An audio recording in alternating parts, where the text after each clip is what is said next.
Thank you very much, Comrade Shivambu. Now we're going to be taking questions. All right, I'm going to start there at the back, and then I'm going to come forward. 2 questions per person. So, You can take 25 hands. 5, ne? 5 per person, okay. No, 5 questions. Yeah. 5 hands. 5 hands, okay. Yeah. All right, let me just give numbers. You'll be number 1 there at the back. Number 2 with the green. Number 3, the lady. Number 4, and then number 5. Thank you. Thank you so much. I'm Hawelo Magolero from UFM. Floyd, you know, it would seem that you've already decided to form the party when you are saying you are announcing an interim core. What about your credibility? I mean, you've embarked on this. I remember the famous "what is to be done" question when you said you were consulting South Africans for the formation of the EFF, which today you are trashing. And when you joined MK, you said that was the most solid decision. And when MK announced your demotion at the time and said this man embarked on a trip to Bushiri, you accepted that that was a reason, that you had gone there without the knowledge of the party and so on. Why must South Africans still believe you in light of what happened and not think that you are starting this thing because you do not want to serve as an ordinary member in a party? Thank you. Good morning. My name is Sintebu. I'm with the SAPC. Mr. Shivambu, you're saying that you'll be embarking on a process to form a new political party if the people of South Africa give you that go ahead. Does that mean today you've parted ways with the MK party despite the fact that you're wearing the MKP cap? And secondly,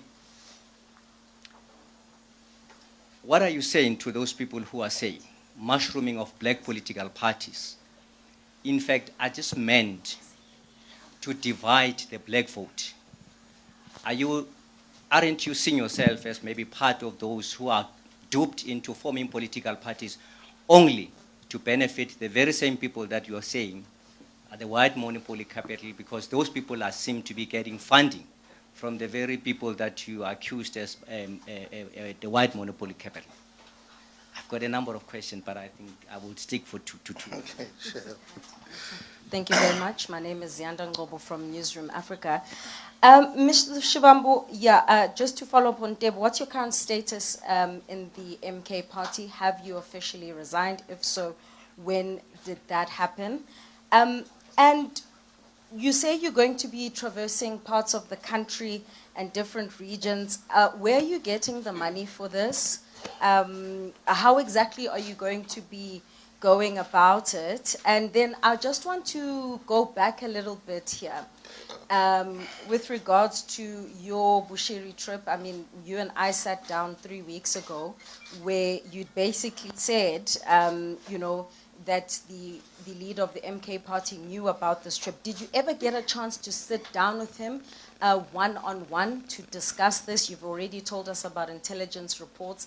What did he say to you with regards to these intelligence reports? Because he seemed very upset during those Youth Day rallies. So maybe take us into your confidence, because it links to the credibility question that's been asked, because you had told me that you would never resign from the MK party. So please take us into your confidence in terms of that decision-making process. Yeah, I'll leave it there for now. Here from African Times. I actually wanted to ask the same question, that have you officially resigned? Oh, okay. Okay, Namazulu Moyo here from African Times. I actually wanted to ask the same question, that have you officially resigned from the MK party? And also, you're talking about organizing people that are going to be approaching citizens from next week. How long does it take? Why is it so fast? Have you been in this process for a long time already, or what? Thank you.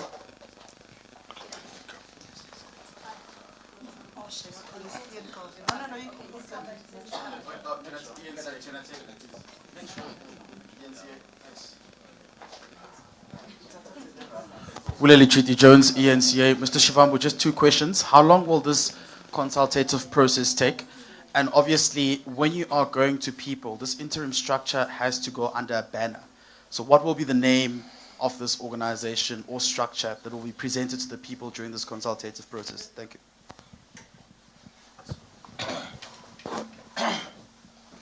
No, thank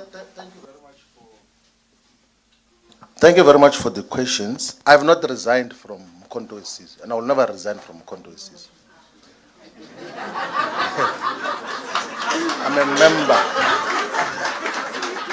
I'm a member of Mkhonto weSizwe. So the constitution of Mkhonto weSizwe says that members are not allowed to participate in activities and programs of political parties whose aims and objectives are opposed to the objectives of Mkhonto weSizwe. If Mkhonto weSizwe believes that going to listen to the people violates the constitution, it will tell me that listening to the people is a violation of the constitution. I will not resign. I said I will never resign from Mkhonto weSizwe. And I still stick by the decision and the communication that I made that it was the best decision ever to join Mkhonto weSizwe. And I spoke about it earlier that how would we replace an opportunity to learn in 6 months what we couldn't learn in 10 years? Like a practical experience which you can never read in any textbook. Like and I knew from the beginning, from day one, that here we're about to start a journey of deep learning and understanding just what are the dynamics of South Africa's politics, not from a textbook point of view, or from social media point of view, because there are political leaders who are guided by social media and think trending on social media makes them relevant. Win all elections in social media, but on the ground they are nothing. So that is basically what we're dealing with. We're not dividing black political parties in table. We are listening to people, and they will tell us if there is a need for a political party. So if majority, and genuinely so, if majority of the people say that there's no need to form a political party, we will humbly listen to that and take advice from that point of view. We have constituted a structure which is going to be listening, and we have had meetings to talk about that, and none of those meetings were secret. We don't do anything secret.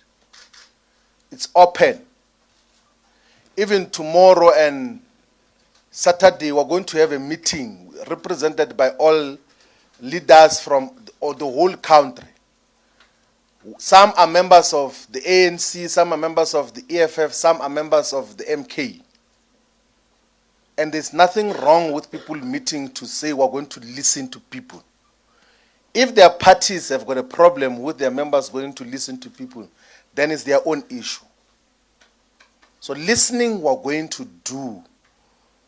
And if our organizations think that listening is a crime, it's wrong, then they will tell us that it's wrong in terms of those issues. Where am I going to get the money to travel? You know, Zianda, for my 6 months as Mkhonto weSizwe national organizer and secretary general, I've never used the money of Mkhonto weSizwe to travel from any place to another place. Not once. Even when we travel out of the country. Because I be able to persuade people to contribute for travel. And I purposefully did that. Like I never got to be dependent on Mkhonto weSizwe on anything. And I said that in the meeting, that I didn't come to suck blood of Mkhonto weSizwe's resources. And that is, we will be able to move from point A to B. If we run out of petrol, we will check if we can be borrowed money to pour petrol. If there is no petrol, we will hike. will stand on the street and say, this way we're going to Mthatha, and then go and speak to the people. That is what we're going to do. But moving from point A to B, we'll be able to move in terms of how the process is going to happen. So the leadership collective that is going to meet, which is not a secret, is going to determine the program of action, the length and the process of consultation, and then we will be able to deal with these issues. Now, comrades, this thing is simple. Don't do things that you don't believe in. And don't associate with projects that you don't believe in. Never ever sacrifice principle on the altar of political convenience. It doesn't matter what happens. It doesn't matter if that is going to break friendship and people that you have known the rest of your life, brotherhood and all of those things there. If principle is broken, you disassociate from it, and decisively so. But in doing so, sometimes you must be considerate of some of the personal circumstances of some of the people that you're dealing with. So that is basically it, that you must never associate with unprincipled positions. You must always stick to principles as to how you deal with politics. These things of, yeah, I'm just there because I'm there for salary purposes and for income. What do we do? Go to leaders of the ANC on the corners and say, but what is this thing that they're doing? They will tell you that that Ramaphosa is nonsense. That Ramaphosa is misleading us. But they won't tell him. Go to EFF people and they will tell you their own characterization of the leader of the organization and what is happening there. But they don't have the courage to tell him. Same in MK. And we can't have political culture like that. We must be able to, when you raise issues internally sharply, you don't have to go and gossip about it anyway. Now all the issues and concerns that I heard about MK, I raised internally. Even against all odds, there is an opportunity to raise an issue about wrongdoing, I would speak and clearly speak against the untouchables there. People who take drugs and tweet at night and insult us. And we'll confront them and say, what is this about? And that is basically how we deal with these issues in terms of what happens. We'll never tiptoe around anyone in terms of principles. Always protect principle on how we deal with these issues. Thank you very much.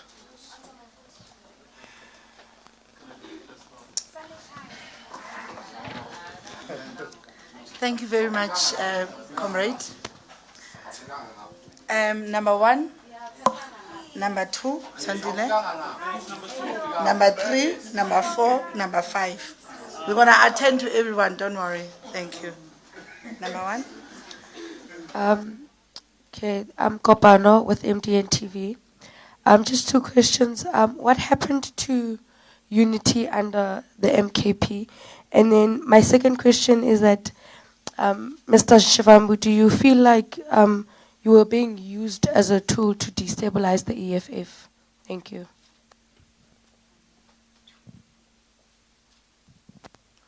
Yeah, Mzwane Lembeja from the SABC.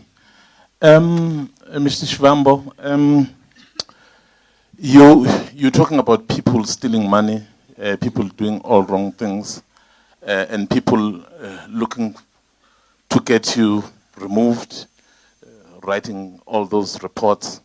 So who are those people? And then next one, let me just ask yours as well. It's the question about whether when last did you speak to former President Zuma? Does he know about this briefing? And given what you have said about him, you've actually, on the podium, indicated that you have deep respect for him because you say you have learned, what you learned in 6 months is something you couldn't have learned in 10 years. So clearly, some deep respect there. So have you taken him into confidence about this process? What did he say? And when last did you speak to him? No, thank you very much. My name is Lungam Zangwe. I'm from the Mail and Guardian. Mzondile has basically taken the question that I wanted to ask you, but from what I'm hearing from MK people is that your trip to Bushiri was to basically get money to fund your own political party. Is there any truth to that? And on those intelligence reports, who basically signed on them? And does President Zuma agree with those intelligence reports? Thank you.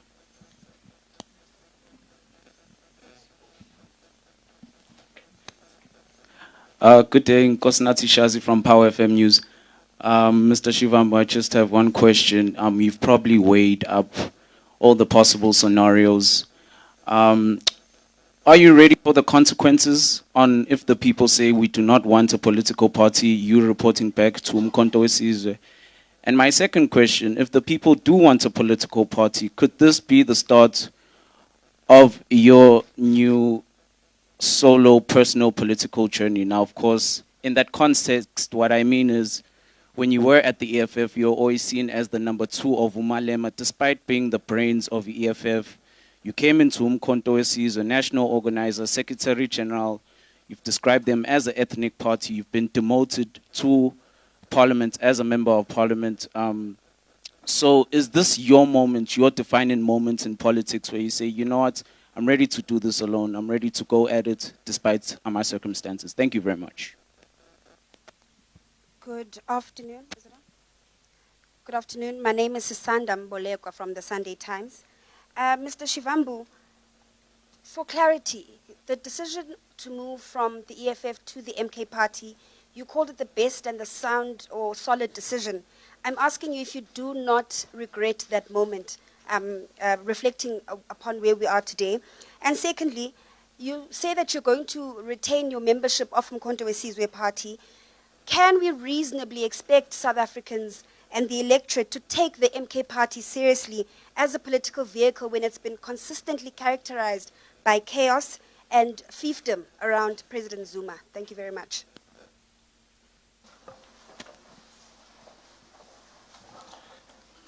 Thank you very much. I thought I had responded to the question. I don't regret leaving the EFF. It's the best decision I ever took in my political life.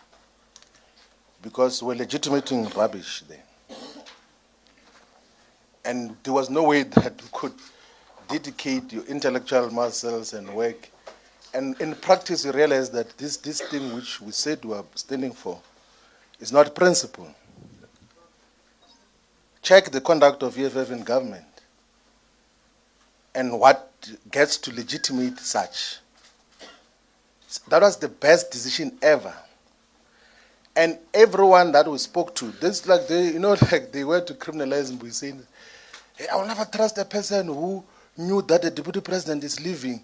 And then they isolate him by saying on the basis that he knew that I'm leaving. It's not only by saying it, those comrades knew, we discussed it, and we reached the same conclusion that we're not being fair to society if we say that this comrade can lead this country. All of us agreed with the people who are leading EFF now. That is basically, and that is the reality of the situation. The people who are leading EFF, all of us were unanimous. And then the issue was, what do we do? If I wanted to destabilize, someone is asking, were you sponsored to destabilize the EFF? If I wanted to destabilize the EFF, I could have started a faction inside and caused interactions and this. Well, then the decision was, like, let me not destabilize the EFF, let me leave. I never spoke about the EFF anyway.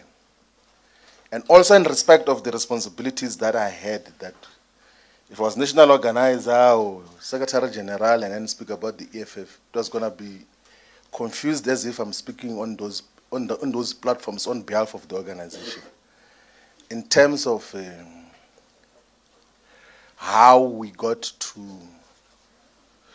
deal with those, part of, although there were dynamics, like part of the things which I used to appreciate about the EFF was that I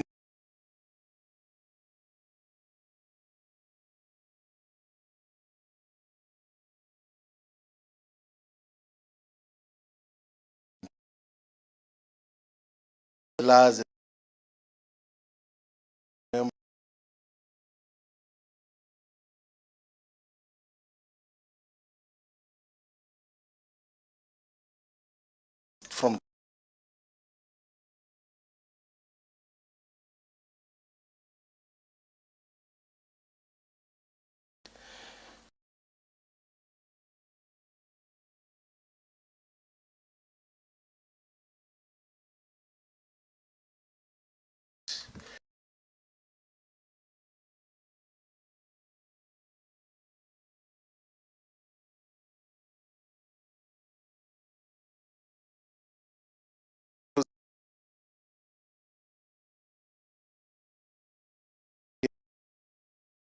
I didn't sit in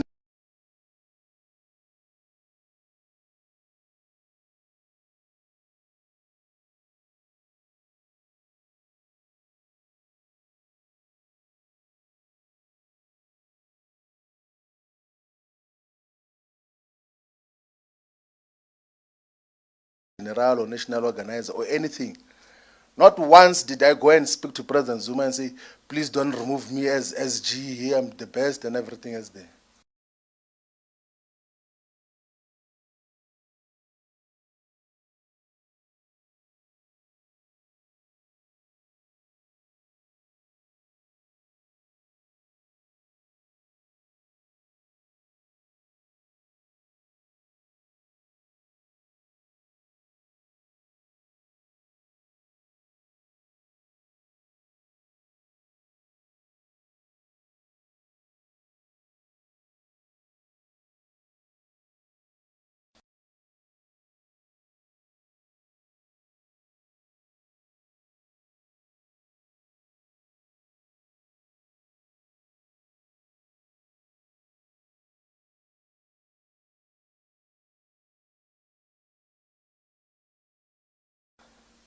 I think we all agree that if you were to isolate black people, whether they come from the black consciousness, political view, or Pan-Africanist, or economic freedom in our lifetime, or charterist, or those who believe in MK and all other organizations, if you were to isolate black people and say just what do we need as the top priority issues for black people that have to be done in this country, we're going to come out with the same things. The people of South Africa, in terms of aspirations and interests, are not divided. The people of South Africa need jobs. They need stable and healthy environments. They need a society that is free of crime and corruption. They want land. They need to live. They want to have access to quality education. The black people are not divided in terms of aspirations. But for narrow political purposes, we get to be divided. That is why we will be going to the people to ask, do we form a political party? If the advice is no, we will be able to accept that guidance in terms of what happens. So I don't need any position of responsibility to survive in life or to have a voice, by the way. I don't need to be a president or secretary general to have a voice. Actually, my voice is much more clearer when I speak without any position of responsibility. So possibly most of you have never heard me speak openly about many issues because I respected the positions that I have. As a deputy president, I couldn't say certain things. As a national organizer, I couldn't say certain things. As a secretary general, I could say certain things, but now I can make open observations about just what is happening. Perhaps even without a position, my voice will be much more amplified in terms of how we push for the agenda of the return of our land. I last spoke to President Zuma on the day when we had a press conference in Durban, and I said to him, thank you very much, Comrade President, for having given me the opportunity to lead and for entrusting me with the responsibility to be national organizer and secretary general. I really appreciate And then the other thing I said was that if this deployment to Parliament, I think for stability of the organization, I can still add value to the organization even as an ordinary member of the National High Command and then contribute to its growth. That is what I said to the last conversation which we had with President Zuma. I did explain the issue and reminded President Zuma of the conversations on what ended up with the Malawi trip. And throughout my explanation and reminding him of our conversation in Namibia, he agreed to that. He says, "Ngakumbula." When the DSG sitting next to me was even saying, wrote me a note that you are safe, they won't do anything to you. Then I was asked to leave the meeting, and then the meeting remained there. And then they said, I don't believe anything that he said. He wants to take over the organization. Actually, we must go and reverse all the decisions that he has taken. Let's disband all the structures. Let's reverse everything, including the constitution. I said, people can do whatever they want to do. We played our part. If the conviction is that what we're doing is wrong, it's okay. Like, we'll move on in terms of how we deal with these issues. There is no political party which is going to be funded from Malawi. Like, there is no political party that is going to be funded by Bushiri. We are going to listen to the people and will get guidance from the people as to how do we move forward. I'm not, this comrade who asked the question here left. I'm not starting any solo project. We must stop these things that political parties are personal projects, like a music band, Brenda Fassie and the Black Dudes. That if Brenda Fassie is not there, the Black Dudes can't operate. A political party can't have that character. But you have got political organizations in this country which are like Brenda Fassie and the Black Dudes. Where if Brenda Fassie is not there, the Black Dudes are not there. We can't have an organization like that. There must be an organization that exists in every corner of South Africa, whether there is a Floyd or no Floyd, or whoever is there must be the expression of the collective ideals of the political party. That is basically how we dealing with all of those issues. I think we can take the last round of questions. I don't want to talk about that. Yeah. I don't want to talk about that. Maybe when we do a one-to-one interview, I'll tip you. Mzandile, me and you are together. And Zian. Sure. Thank you, Comrade Shivambu. Another round. We'll go one. And then 2, 3, 4. There at the back, Mr. Afro. 5, and then we'll go with you, and then you. Thank you. Okay, we go. We gave you a chance now. Okay, you the last one. Thank you. Thank you. Molweni nonke, Kamalam Gunziki Mazwai from the Moya podcast. So, Floyd, you did say that you don't want to be surrounded by yes men, right? And I want to find out that a lot of people were complaining about it being difficult to work with you on a personal level. And I want to know which part you hold yourself accountable to, and if you feel as if there is some personality dynamics that you need to work on yourself, perhaps to be a better leader, to be able to connect with people, or you think it's just all rubbish. And then abantu bafuna ukwazi uba uDudu ebekuthukela ntoni that night. Enkosi.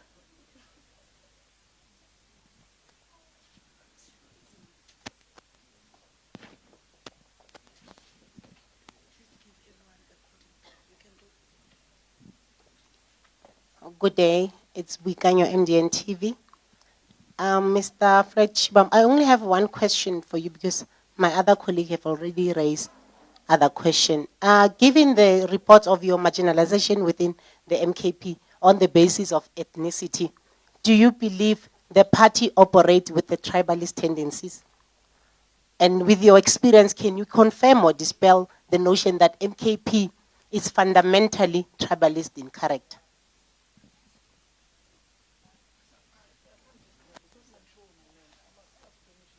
You can talk. Hi, I'm Amanda Koza from News 24. Mr. Shivambu, I just wanted to know what will happen in the event that MK comes out later saying that you're expelled, if they decide to expel you this afternoon, having said everything that you've said.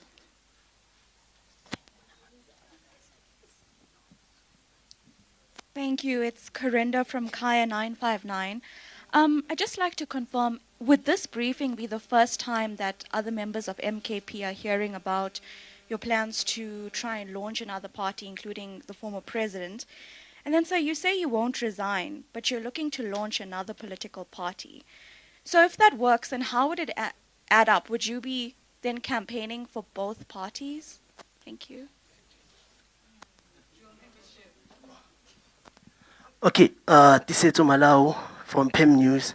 Mr. Floyd, Julius Malema once said that Jacob Zuma uses people. The only person that he never uses is his daughter. Do you think that's how the man operates? And then the second one, Tutuzile once accused you of stealing, map out your innocence on Twitter.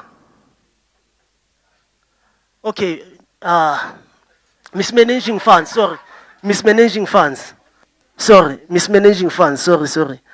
And then, okay, the last question is that you once made claims that you can easily mobilize members of the EFF to join you. And now you are saying that you're going to consult if you can start a political party from South Africans. If they say that you can start a political party, do you think those leaders and members will join you in that party? Thank you.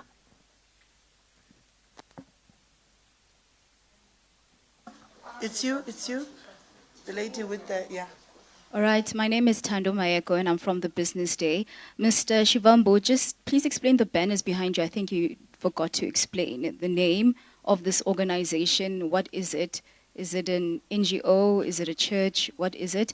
And then what's this? Just please also kindly explain who is funding this organization. And then is MK still credible? And then just going back on your accusations of an intelligence report that was used against you by the MK national officials.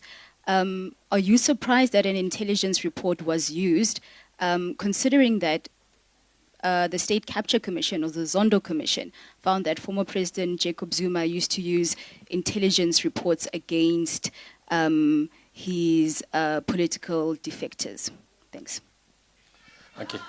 Cindy Sontlabati from the Houghton Network. Mr. Floyd, you've characterized your session, your time now moving forward. And I would greatly like to know, in terms of the perspective of the vision of the South Africa that you dream of, maybe if you can give us the ultimate end goal that this is the vision I have, or the vision we have as a collective that you are part of now, in terms of what is the South Africa that you are looking towards. Thank you. Mr. Shivambu, Doreen Mukhulu here.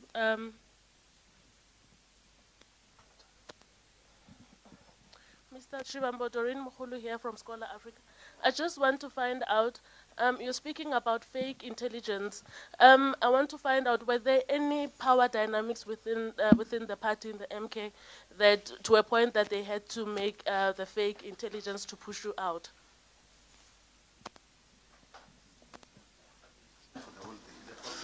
It's a follow-up. Floyd, I asked about the issue of credibility. Look, you, on your own admission that having left the EFF, anyone that was perceived to be loyal to you, you believe that they were victimized. Are you still willing to now have more careers being destroyed by joining a new entity that you are forming? Should South Africans still regard you as a credible voice when you have served 11 years in an organization and now you are calling it a personal fiefdom? Where was the foresight then? As an educated man, shouldn't you have figured this out much earlier? And the same thing, attitude would be adopted in case of MK, because you've been there for literally 10 months. That then raises the question of your own personal judgment, that you should have foresaw that there's trouble there, that Mr. Zuma is quite elderly and gullible, as you put it. So it speaks to your own personal judgment. Thanks.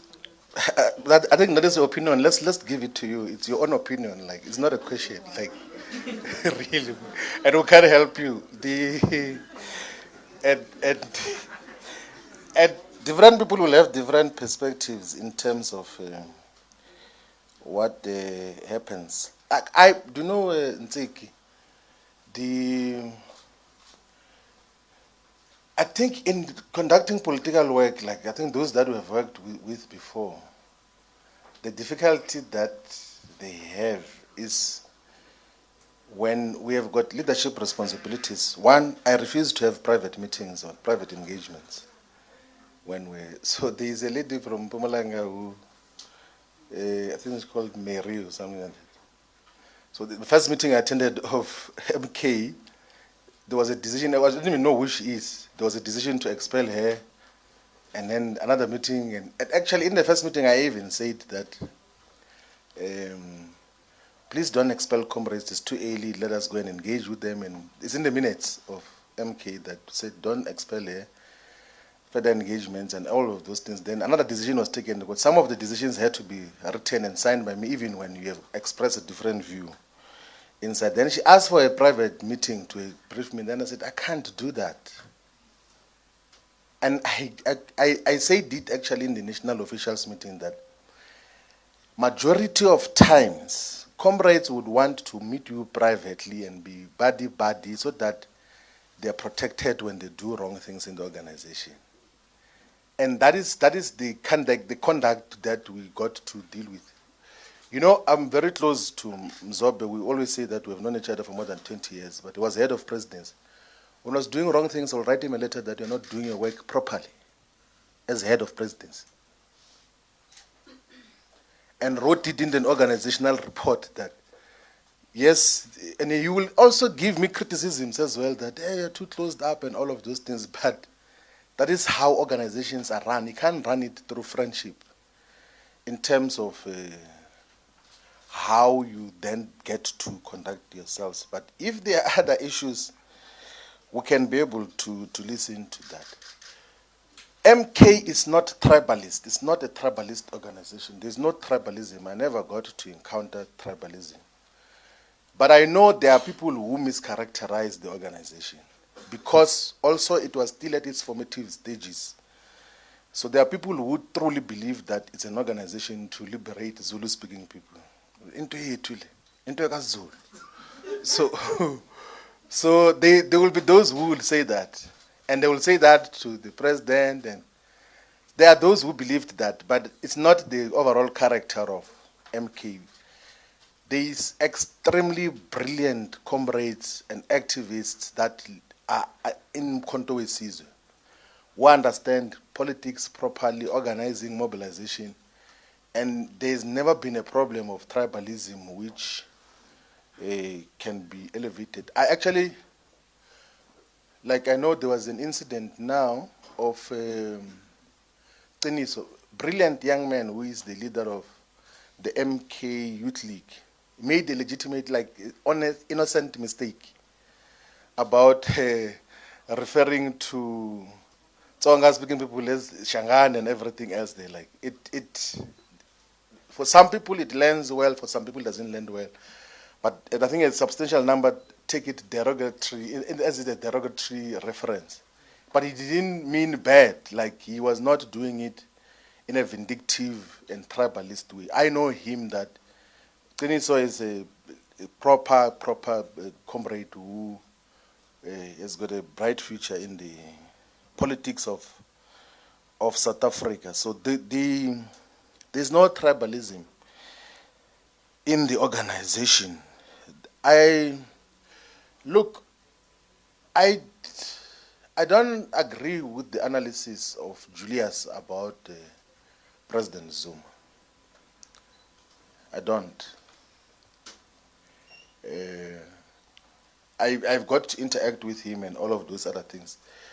But I know there are times where I think former president or former secretary general who worked with him for the longest time in the ANC, Halima Motlanthe, I think when he did an interview with Sizwe, he said that the limitation with President Zuma is that sometimes he can be persuaded about an issue outside of organizational structures and want to take a decision based on what was the persuasion outside of organizational structures. So that becomes a dilemma for any, particularly as a Secretary General, because once you have taken resolutions collectively, your expectation is that you must collectively communicate and defend those resolutions. And that time he has now reconsidered the decisions that were taken before, and then it then becomes difficult to move forward in terms of. I think that observation, which I share, was already communicated by former SG of the ANC, Kgalema Motlanthe, when President Zuma was in office. So that dynamic is a limitation generally, that he meets way too many people. And in the process, sometimes he meets people and then he says, and then those people interpret that as if he agreed to whatever they were saying. And that is the dynamic. But I don't agree at all that he uses people. He is trusted by the people of KwaZulu-Natal and by the people of South Africa. The genuine building was to expand the message of what he stands for. And he is not opportunist in terms of how he communicates political principle. Like even in closed spaces, there could be a... I'll give you an example, for instance, that the Moroccan embassy wanted to buy the position of MK to say that MK should support Morocco's operation over Western Sahara. And then there are those closer to him who visited Morocco, were promised money, and then they came back and said MK must agree with Morocco's operation of Western Sahara. Then when he realizes that they won't understand this, then he called me into the meeting. Then said to the Moroccan ambassador and political secretary that we are not going to agree with you. If we are going to have engagements with the Kingdom of Morocco, we must talk to the SADR here and the Polisario Front, which is the liberation movement fighting for the liberation of Western Sahara. And then we agreed on that principled positions. I wrote a letter on the 27th of March to the Polisario Front to say that the president will engage with you before he engages with Morocco, because it's now 50 years since the operation got to happen over Western Sahara by Morocco. And you saw what happened. Immediately we were suspended. What is that? Not suspended, that thing of redeployed. Then the Moroccan government issued a statement which is undersigned by Mkhonto we Sizwe to say that Mkhonto we Sizwe supports its operation over Western Sahara. No meeting to discuss that, no national high command, no officials. Someone just says, and the people who did that, it's those who went to Morocco. Like,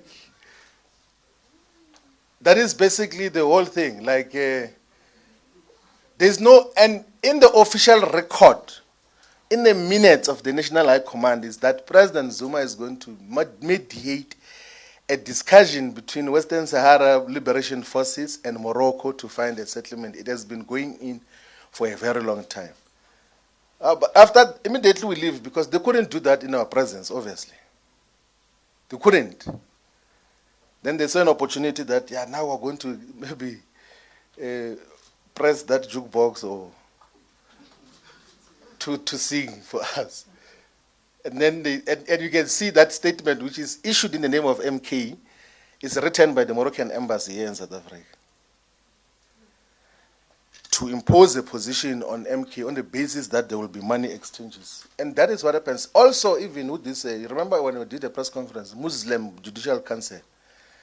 So part of these scoundrels, they go to speak to the Muslim Judicial Council and say, no, please go and speak to President Zuma, say to him that he must remove the SG, and that is the only basis he will give money.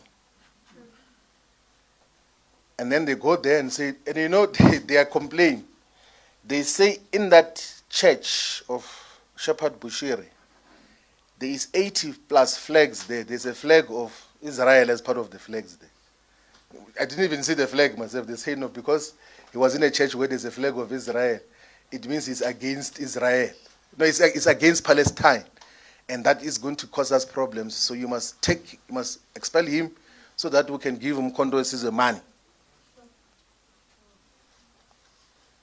That is, so there is transactional issues that also guide decisions and policy that we deal with in terms of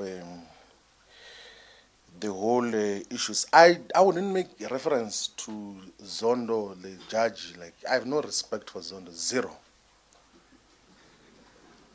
And he actually made me to have much more deeper respect for President Zuma. Like, I have no respect for that nonsense of state capture inquiry nonsense that happened. I've got no regard, none whatsoever, of those. It can't be my point of reference on anything. Like, even the whole decision to get President Zuma arrested was absolute rubbish. Even that time as a deputy president of the EFF, I condemned that. I took international interviews and domestic. I even wrote articles publicly to condemn what Zondo did in terms of arresting of President Zuma. I will never make reference to that as a basis of anything else. He was used by the capitalist establishment to fight wrong battles. He was not a judge, he was just an instrument of capitalism and for wrong purposes in terms of what happens. Funding for termination of membership, so be it.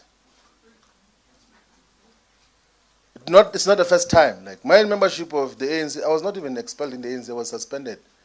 And I left. You know, this thing of political parties thinking that, hey, people are desperate for their membership, it must come to an end. And that people must beg for membership. If anything, political parties must be honored that they've got members and respect them. Not that you must be begging for membership of a political organization. I left the ANC when it was above 63% in parliament and control of all provinces, was possibly the only employer. Had influence and lots of friends and people that I knew throughout my life left. I left the ANC voluntarily when it had power. Why would I be perturbed about being expelled by Mkondo who doesn't have power? Like, what will be like? That is the issue. I don't beg membership of political organizations. I deal with these issues differently. You know, I used to say all the time to the DSG of Mkondo Sizwe that let's do our work.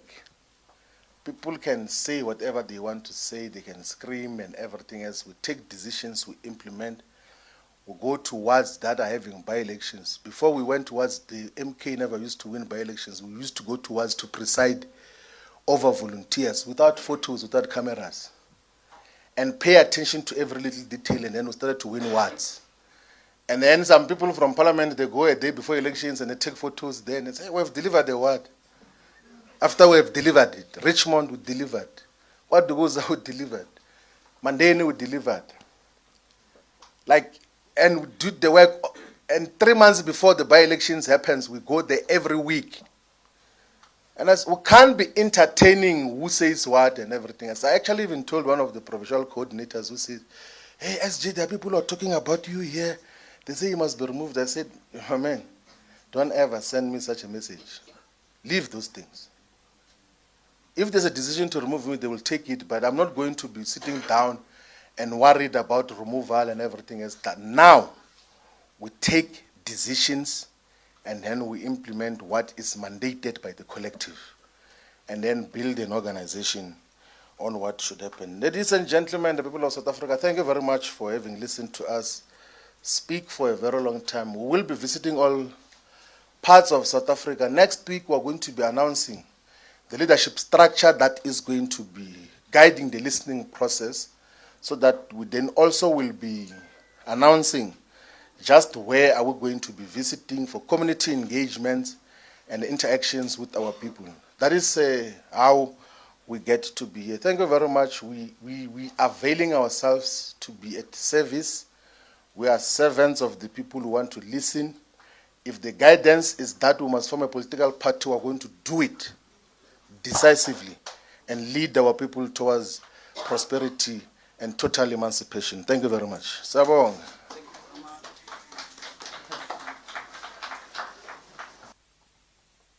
Thank you, Comrade Shivambu. The press conference now is concluded. Thank you.